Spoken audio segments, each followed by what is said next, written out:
When you really break down the complex methods of training programs, they all essentially come down to one thing, and that is just the concept of stress management. You see, all training programs and workouts are carefully designed to make sure they put your body under enough stress that it triggers an adaptation to become better, but also not to apply too much stress that you then risk injury or prolong your recovery. And a prolonged recovery would lead to the detraining effect.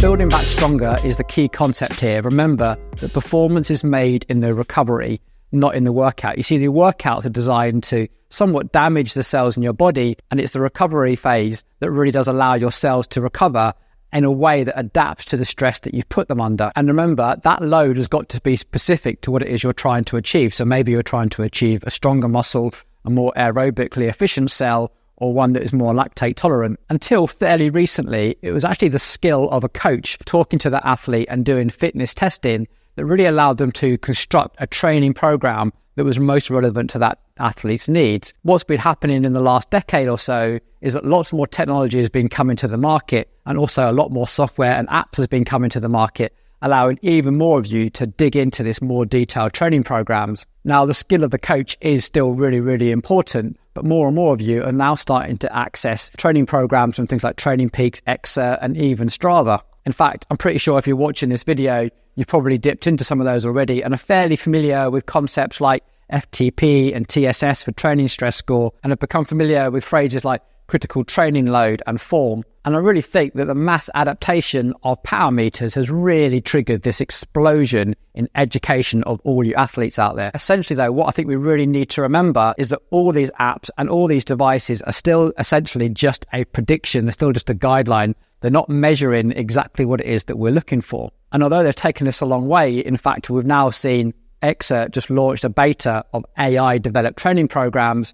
They are still essentially algorithms rather than necessarily fact. So in this video today, I want to talk about a couple of devices that I think have come to the market that are going to polarize this market. On one side, I think we are going to see apps and AI become way more intelligent, but I also see the wearables market also becoming a lot more usable and at price points which have just been unheard of until recently, which means that you guys can access some very high-tech technology and wear it almost permanently. The other device I want to speak about, which we have mentioned on the channel a few times before, are these muscle oxygen sensors. These have been around for a little while now, but they're getting smaller and smaller and even easier to use and understand. And also there's been loads more research done that is actually giving them more validity than ever before. So I think this device here gives us even greater insight as to the type of load applied in the workout, and also the point at which your body has had enough stress to trigger an adaptation. And then I think this device really does give us that greater insight into our recovery so that we know when we can now train again and keep that process going. So essentially, has your workout applied enough stress to trigger an adaptation, and has your body had sufficient recovery in order to train again? And one key point to remember here is that stress is stress, physical and psychological. It's all cortisol. So for the rest of this video, I want to give you an example of how we use these in the studio down here. One, to work out what type of training load we want to apply, and also the point at where your workout has probably achieved what it's set out to achieve, and you can say, right, enough's enough for the day. Okay, let's get into it. We are joined by a trained racing driver. Thanks for joining us, Jake. It's going to talk us through. First thing I want to do is hook you up with a Moxy device. This is going to go on your right quad, your vastus lateralis. Yep. You can find that by straightening your leg and tensing it and feeling where that big meaty part of the muscle is. This is going to slide up underneath your shorts. I realise at this point in the video, we need a little bit of a terminology update. So for those of you not familiar with the world of SMO2 sensors, SMO2 stands for saturation of muscle oxygen. Now this is different to SpO2, saturation of pulse oxygen, that you might find on your Apple Watch or your armbands and that sort of thing. This is really looking at both the myoglobin and hemoglobin, and you get two pieces of data from this. First of all, the percentage saturation of muscle oxygen, which really is looking at the dark red cells and the light red cells and just giving you a percentage of what's light red versus what's dark red. The other key bit of information we get from this is what they call total hemoglobin, and that is measured in grams per deciliter. And this gives us an insight into the amount of actual tissue that it's actually measuring. There are two devices on the market, really. There is the Moxy that we talk about a lot. This tends to get used much more in scientific applications. You kind of need a sort of a sticky plaster idea to try and put it onto different parts of the body and you can use multiple versions of these at the same time. The other one is the Train Red, and we tend to use this much more in the gym as opposed to on the bike, because we find this much more useful in strength-based activities. It works slightly differently, but it also gives you a muscle stress score. Also, lots of different mounting options that don't require taking sticky plasters off, so we can use it much more in a versatile way inside the gym. Both of these are pretty expensive. This is around $700. This is about $800. So both these devices are very much in the early stages of the early adopter curve, if you like, probably about where power meters were about 10 to 15 years ago, I'd say. The last thing I want to say on this is meant to be a quick YouTube video and not a comprehensive sports studies degree. So please bear that in mind with the comments down below, and I hope you find this video useful. And if you do, please think about hitting that subscribe button, and hopefully we'll deliver some more fitness type content that gives a bit more depth to the one you're about to see. So right now, Jake hasn't done any kind of a warm-up at all. You're fresh, aren't you? So your muscle oxygen is reading 57%, which makes sense. About 50% oxygen, 50% carbon dioxide being carried through. Yeah. We invite you to do your own warm-up, whatever you feel comfortable with. And what will happen is that during that warm-up, you want this to deplete, enough recovery to allow it to increase. So hopefully that it's at a heightened state by the time we go into this little workout. While Jake's doing that, a couple of key stats you're going to see here, apart from just his muscle oxygen, we get the minimums and the maximums, but we also get a piece of data called total hemoglobin. And this really gives us an indication of the blood flow in and out of that working muscle. And this can be really important because that can be obstructed or released in certain ways. One, just because your muscle is being tense, and the other is because it could be other types of occlusion going inside the body. So there's two bits of data give us loads of insight as to the stress that Jake's about to put his body under. New bit of kit for us in the studio this year. Wahoo have been watching our videos and they reached out to us to say, would you make use of this in a commercial gym? It would be really interesting to see how you actually use it. So we said, yeah, let's make some videos about how we use it rather than all about the features which you get from other channels. So one of the reasons I was interested in this bike is because for bike fitting and for coaching, it gives us loads of adjustability. Like even the handles, the one that in fact you can change gear is so useful for coaching, pedal technique, body position. And as you're seeing in this video about actually finding the right power output for what we're trying to achieve. The fact you can literally just take the handlebars off and all the cabling is actually just a magnetic cable here. So easy to just swap things out. And then I like the fact that all the bike fitting measurements are millimeter and you can save it all in an app as well. So this makes it really handy when we're trying to recreate someone's current fit onto this jig. And we can just check their fit maybe before they buy the bike or if they're coming in for coaching. And then one of the key features we really like was the fact that you can have lots and lots of different crank lengths in here, because massive topic at the moment, and it's a big investment if you're going to change your crank length. So this gives us the ability to let people experiment with a different crank length without the whole massive expense or time-consuming process of swapping them over. So those are some of the key reasons that we chose to use the Kicker bike in the studio environment as opposed to some of the more commercially available spin type bikes. Now, in the next installment of this, how we use Kicker bikes, I want to show you how we use certain bike fitting apps, some of the AI ones and some of the apps like Kinevera, so that you can do some bike fitting on a bike like this at home, not just to fine tune your fit, but also to fine tune your pedaling efficiency and things like that. So stay tuned for that, and let's get back to the video. You're going into this on a Monday, having just done a cross race. Two cross races. So you're pretty tired. Yeah. You know, I'd say you're pretty well recovered considering. So how long were your races? An hour each. So very high threshold sessions. Yeah. High heart rates. Yeah, for context, I averaged 188 beats per minute for an hour on Saturday, and then backed it up again on Sunday with another race. So, and how were the results? How did you do? So first race was a UCI race. Yeah, I got 15th, which is my best ever UCI result. Yeah, so my best ever result at a UCI race, which I was very happy with. Yeah, man. And then, yeah, second at a regional race on Sunday. So good start to the season then. Yeah. Amazing. Yeah, cyclocross really is about threshold, isn't it? It's like oxygen debt from the start, and then just try and maintain it, isn't it? Cool. So the important thing to watch here is not let this drop too far, because your muscle oxygen will reach a peak if you allow too much space now between your ideal warm-up and the start line. This is why it's so critical, especially in cross race, to do a good warm-up. You don't want to be hanging around on the start line so long that you've negated all of that. So let's get cracking with your workout. Are you ready? Yep. Hit the play button. We're going to go in with a 3-minute steady. This 3-minute steady is when you get into a gear that you feel that you're at a zone 2 type intensity. Cool.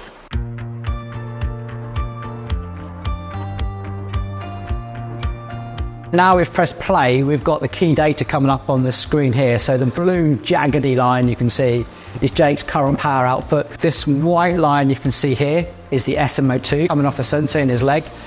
The red line here is his heart rate. So even though Jake is just at a zone 2 intensity, that's more than just his rest. So I just see his heart rate come up. This should stabilize, and this SMO2 will drop down. Your heart rate will elevate, your respiratory rate will elevate to meet that demand. And these should be fairly static, just in time, hopefully, for when we drain it in that first interval. So you literally want to sprint out the gate for it? Pretty much. Imagine it's the start of a cross race. Specificity is everything. Here we go, in 10 seconds. Start building up the adrenaline. Start visualizing that scene. Any moment now, you're going to absolutely hammer it. 3 minutes. Here we go. Go on, Jake. Shift up the gears. Get some power down.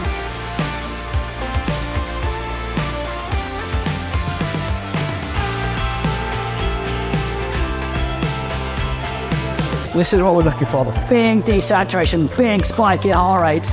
Come on, Jake. Hold it. 2.5 minutes to go. Hold the watts. Heart rate still elevating. Cardiovascular system desperately trying to replenish the oxygen the fastest it can.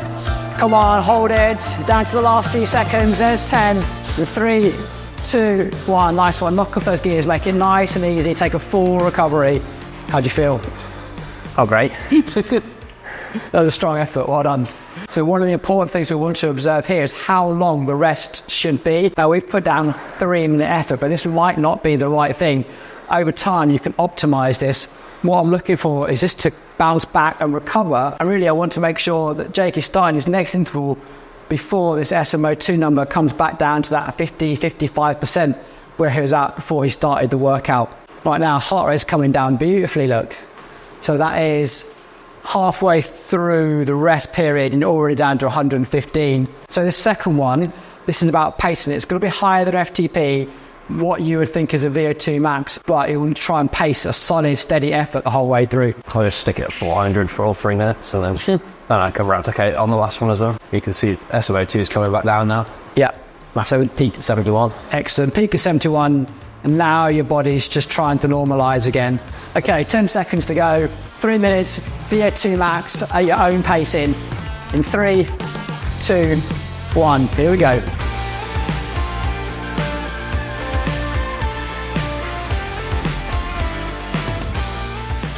Here we go. Now, looking and watching Jake, now you can see you're definitely in that VO2 max zone. Breathing heavily.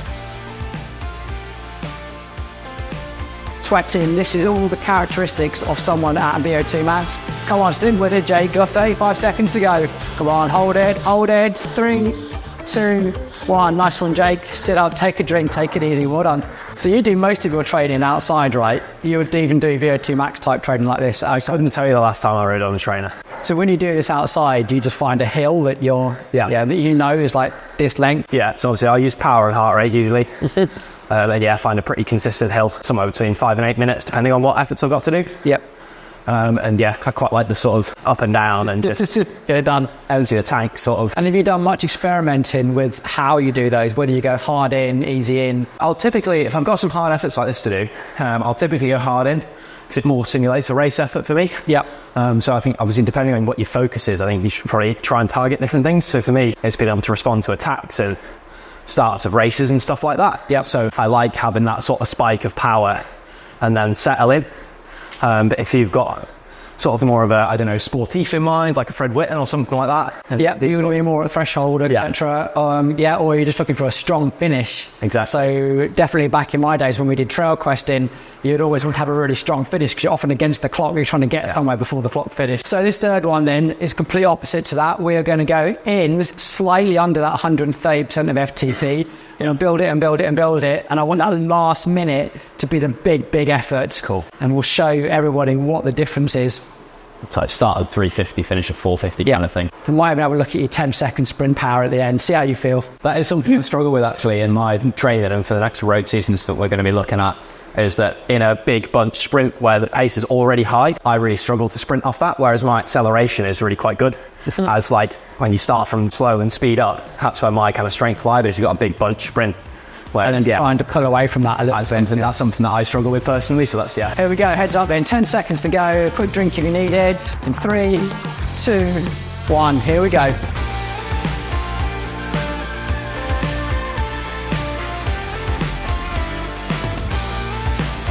So we're still looking at heart rate rising, SMO2 dropping, but much slower than before. Definitely find it harder to find a rhythm on the trainer, because you don't have anything to push against. It's like, or if you get up time or something like that. You can be a whole lot more dynamic, can't you? You feel it, whereas this, you just have to push against yourself, and it's quite hard to find that rhythm. So what I'm looking at here is how shallow this is compared to his second effort or even his first effort, and also how shallow this heart rate climbing as well. And again, I'm marrying that data with how I'm watching Jake. You can tell Jake's at a slightly slower cadence. He's really not leaning into the bike, and his respiratory rate is coming up a lot slower than before as well.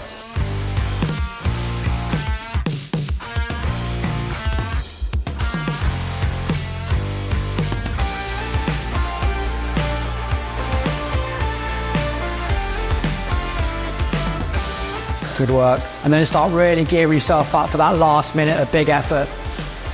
Get yourself in the zone. 1 minute, absolutely best effort you possibly can.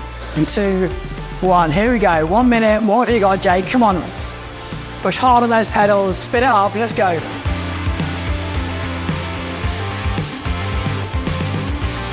Have you got a cheeky sprint finish in you? If you have, now's the time to unleash. Come on, what have you got? Finish on. And 5, 3, 2, 1, excellent, well done, buddy. So looking at Jake's physical side, you can see Jake's got extremely high in that. There's way more sweat around his face and his skin. And you can see that you were breathing a lot heavier in that last one as well. Big heart rate here, about another 5 BPM. Yeah. And that was definitely where you got your highest heart rate and your lowest SMO2 as well. Yeah. And that's what we're really talking about triggering adaptation, is taking Jake's body to a state it's not been to before. And that's the thing that really does tell your body, hey, this is the load I expect from you. You better grow back stronger to meet that load. And that's what this is all about. Nice. We're almost coming to the end of the cool down that's built into this, but it's not quite enough yet. What I'd really like Jake to get to is the point where we're under 100 beats a minute and we're back down to around 60% SMO2. It's going to be elevated anyway. It probably won't come back down to about 50% for quite some time, but that'll be a good time to stop and then go and get changed and get a shower. Yeah. What's the little yellow box next to the... This one here is your total hemoglobin. So this just gives us an idea of blood flow in. So right now, capillaries will be completely dilated. So we expect to see this to be quite a big number as to when you first came in. Great effort, Jake. Thanks for helping us out with that. What I've done, just to conclude this video a little bit, I've just condensed this workout. The workout blocks correspond to this, and I've just removed the power data and bits and pieces. So the red line, you can see it's his heart rate, and the blue line is his SMO2, saturation of muscle oxygen. The first one, remember, went at it hard and fast, big acceleration of his heart rate and a rapid desaturation of his muscle oxygen. And you see this little dip here. This is where his respiratory frequency really starts to get back on top of that load, and we start to see a little bit of recovery through that SMO2. As soon as we remove the load here, you can see a massive state of recovery. Heart rate comes shooting down, muscle oxygen comes shooting up, and just at the point where everything starts to normalize again, that's where we threw in the next interval. Now, I know Jake fairly well, and I wrote this interval knowing roughly what I thought he was capable of. But the great thing about this is you can look at this information and go, do you know what, I might need another 30 seconds recovery before I go again, or whatever it might be. This second one then, where Jake paced it himself, you can see it took him much longer to reach the same heart rate, wasn't in such a state of oxygen debt, and that corresponds with down here. His body really wasn't challenged until much later into the interval. This is akin to what you would see if you were on a computer-controlled erg mode on something like Zwift or whatever. And then the third one was the classic big sprint finish. Went at it nice and steady, and as Jake got confidence with completing the interval, he went a bit harder and harder. You can see what happened here, what I had to do, G him on a little bit and say, come on, put some effort in, because at this point I could see his respiratory system was getting on top of the load and SMO2 was starting to recover. That's not what you want to happen in a VO2 max workout. You want to make sure that you can continue this decline. And right at the very end there, really pushed it to the limit. Got his minimum of 12% muscle oxygen saturation and a big spike.